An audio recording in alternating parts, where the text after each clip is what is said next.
This is Matthew Robert Payne. This is the book Reframed Heaven. This is chapter 12. Thank you. So, chapter 12, this is where you understand you bring your theology to. Right or wrong, it continues with you.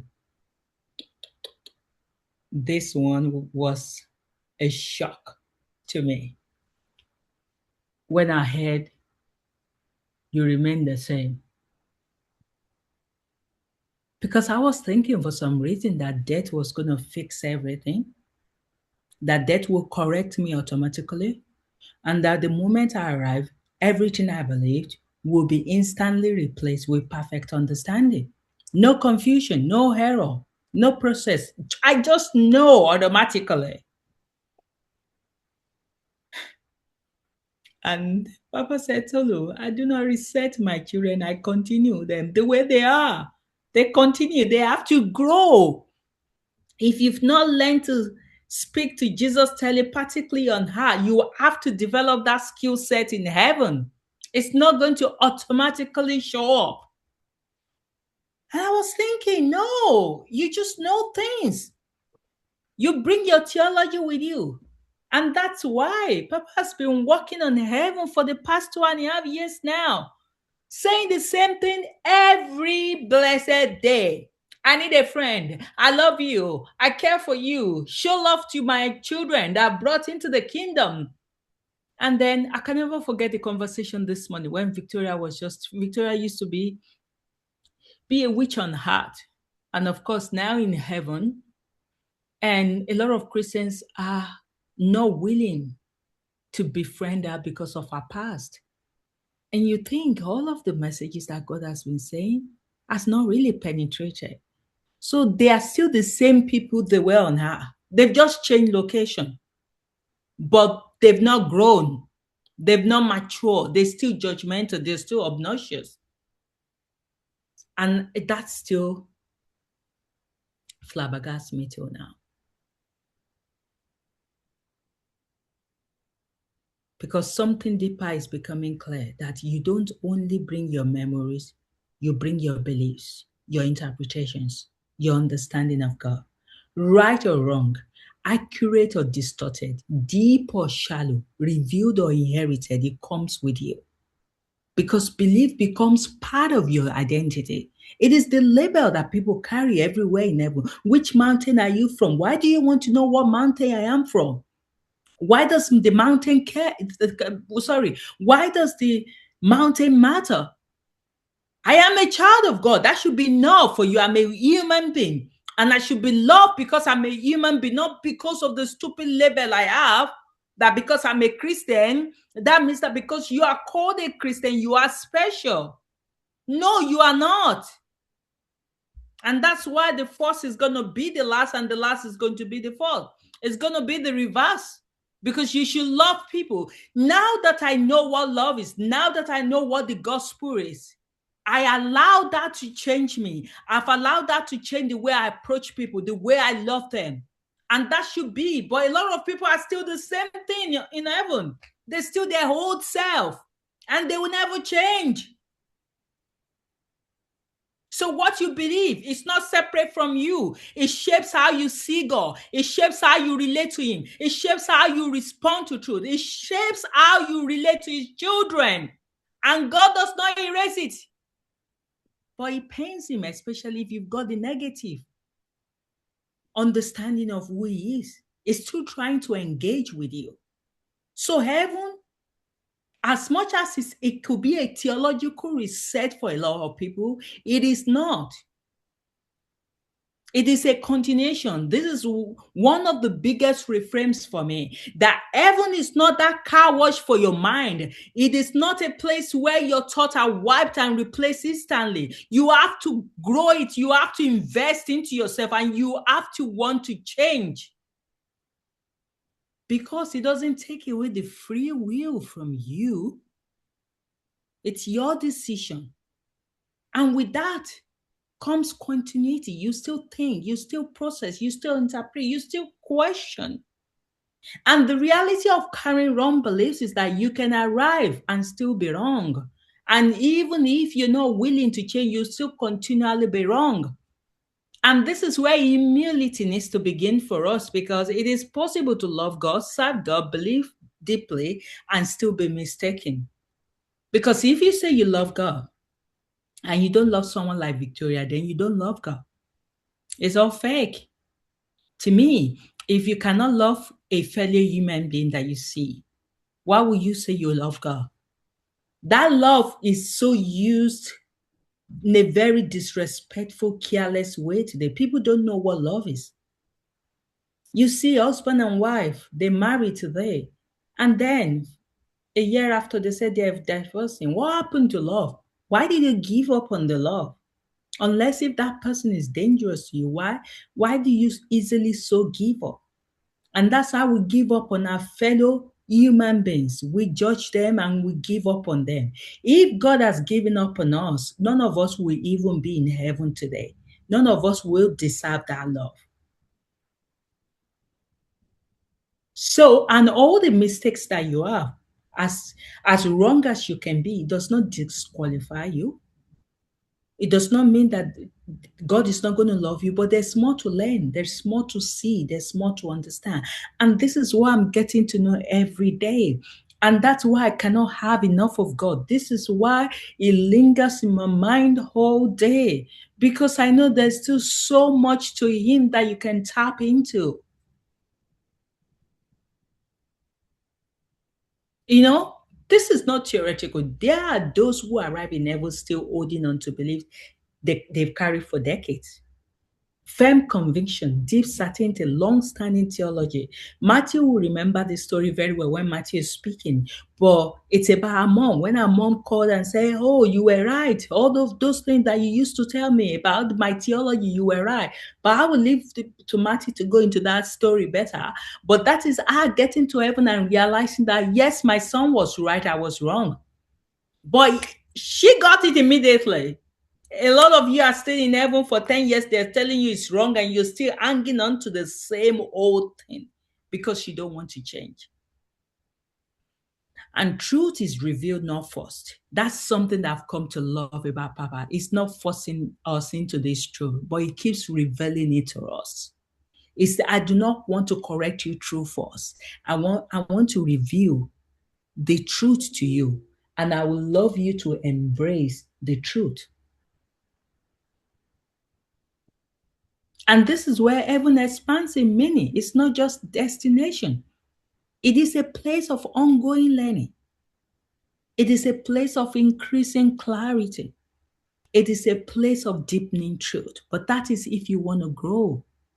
Understanding evolves week by week, conversation by conversation, encounter by encounter, because truth is a relationship, not just information.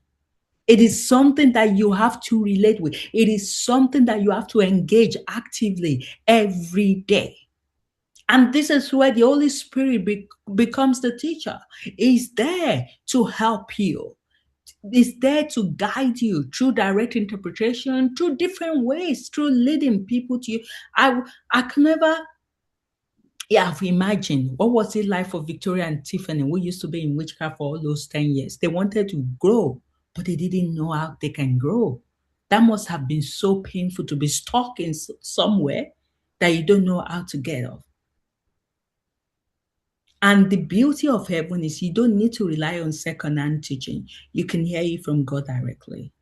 You could understand his doctrine, the interpretations, everything is opportunities are there now for people to grow. So you still go with wherever you've got, with your religious theology. And this is one thing I'm grateful to God, that God is God is renewing my mind, deconstructing all of those religious things I've carried for long. Like, it started doing that work in me now while I'm still on earth, where I still have time to change, because it is not about how much you know. It is what you have understood, what you have lived, what has become part of you. So I like that these informations that God is giving me, I'm able to start living them now. so that I don't need to get to heaven. I know I will still need to learn things, but at least I've got a solid foundation, which is the principle of the gospel, is based on love. And what will remain with you is not your memorized Bible verses, but internalized truth, what you know that's been buried, embedded within you. So this is where you need to start letting go of needing to be right. Christians are so full of themselves. They always want to be right. They just don't want to have a conversation. They just want you to tell them, yes, it is true. It's only your Jesus that will take me to heaven. And if I don't believe in your Jesus, I'm going to hell. But they just want to be right. Defending everything they believe, clinging to inherited ideas. A lot of these jargons, I believe, all of this, they're junks. They are inherited ideas that does not reflect the true God.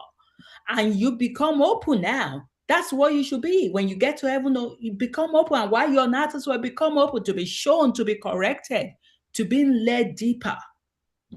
So I hope as we're talking to speak through these chapters, people, especially on her, you begin to know that you continue wherever you stop, but you have the opportunity to start now, renewing your mind. But even if you never renewed your mind, even if you cannot get to the level me and Matthew has gotten to, if you cannot understand God in that way, or if you are not courageous enough or confident enough to be able to step into it, because there are some things that comes out from this platform that sometimes I ask myself, Tolu, are you going too far now? Too far gone? But I guess there's so many proofs in my life to be able to confirm that God is the one leading me. God is still here, and devil will bring those doubts to shake you. But of course, the ones that are in heaven now, there's no doubt you're already in heaven. You could see it. So I hope people have been blessed by this chapter, and I'll pass you on to Matthew. So Tolu was talking about my mother. My mother passed away, and before she passed away, we used to disagree about certain things. She believed in the hyper grace doctrine. She believed that once saved, always saved, a doctrine, heresy, basically that says that once you've become a Christian, there's nothing you can do to lose your salvation. And I disagreed emphatically about that, especially about a verse where Jesus said in Matthew 7, he said, "Depart from me, I never knew you." And there were healers and evangelists and miracle workers and people speaking in tongues and prophesying in that group of people. And I used to say to my mum, these are Christians. You can't prophesy. You can't cast out demons. You can't do miracles without being a Christian. And she used to argue that you can't lose your salvation. Once you're saved, you're always saved. And we had other disagreements, that we had major theological agreements. And what used to upset me, we had disagreements over end times too. What used to upset me is she believed a guy with 20,000 people in their congregation, but she wouldn't believe her own son because her son was obese, her son had a mental illness. Mum conveniently put some of my ideas into mental illness, and she put it in that box, and it was upsetting. Well, she was going to become someone very important to me. From heaven, speaking from heaven. And like I said before, when she says things and she promises things, I take them on board even more than Jesus because she's closer than me. So heaven did a fast work on her and showed her where she was wrong in her doctrines and her beliefs and fixed that up. So we're on the same page. And about 3 weeks into her being passed away, she preached 1.5 hour sermon through me, and she'd caught up for 30 years worth of my study, and she was preaching like more advanced than me on the things that I was. So I heard her say that. You could probably find that under June Payne on YouTube. So you can arrive in heaven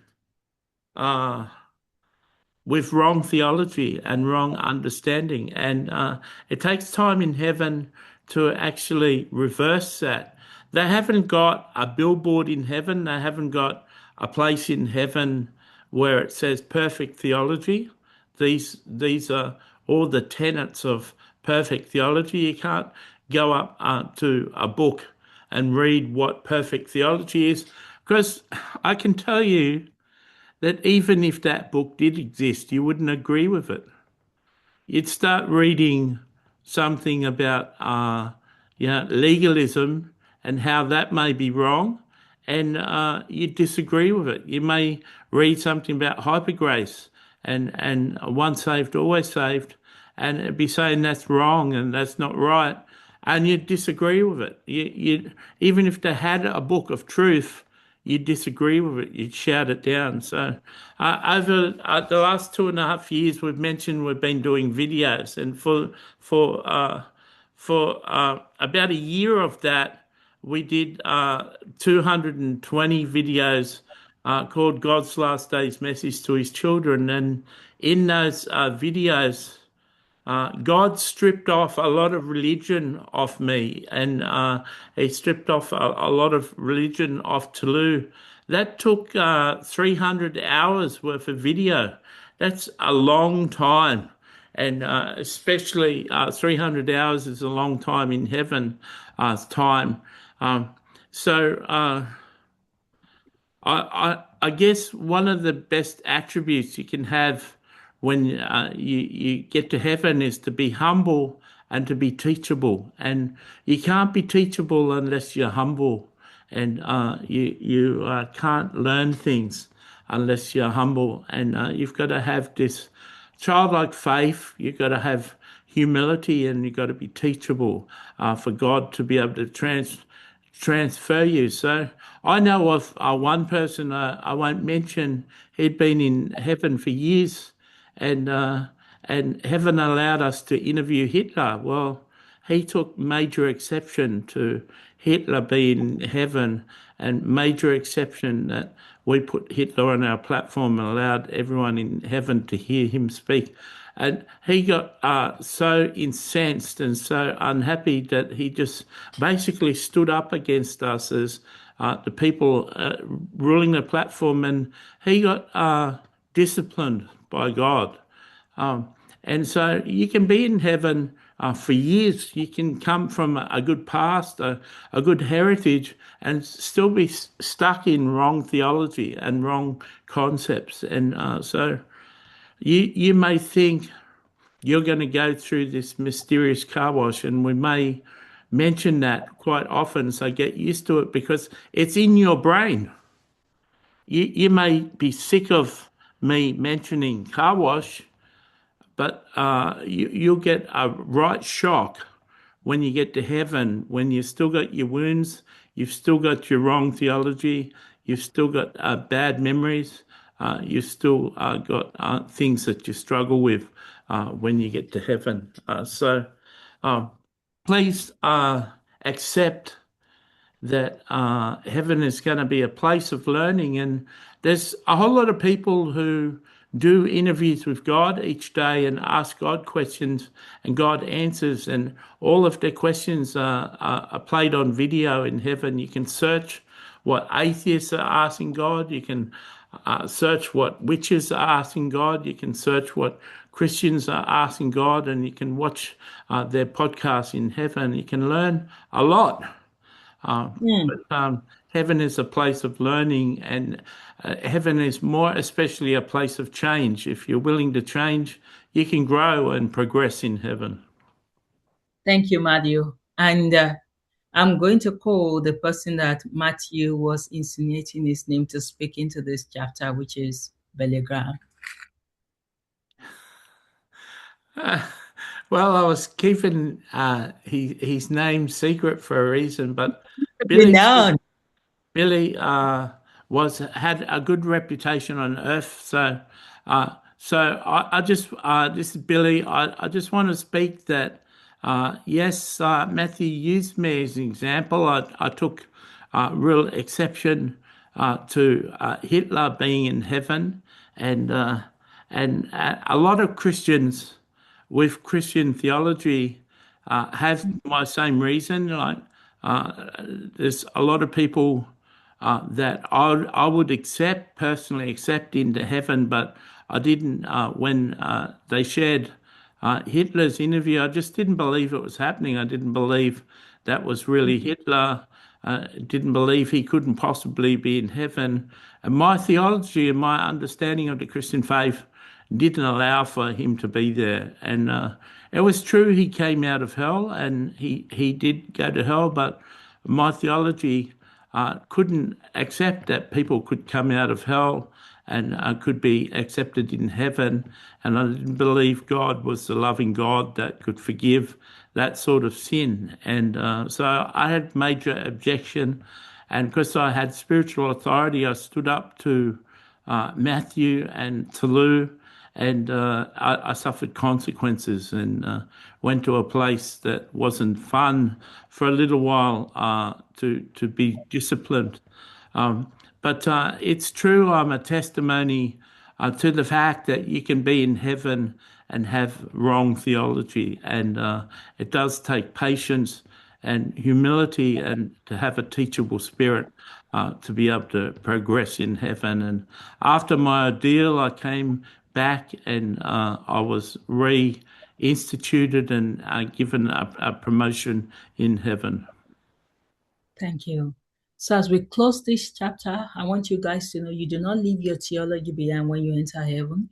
You bring it with you, right or wrong, clear or distorted, deep or incomplete, not to remain in error, but to be gently refined through relationship, through encounter, through truth revealed.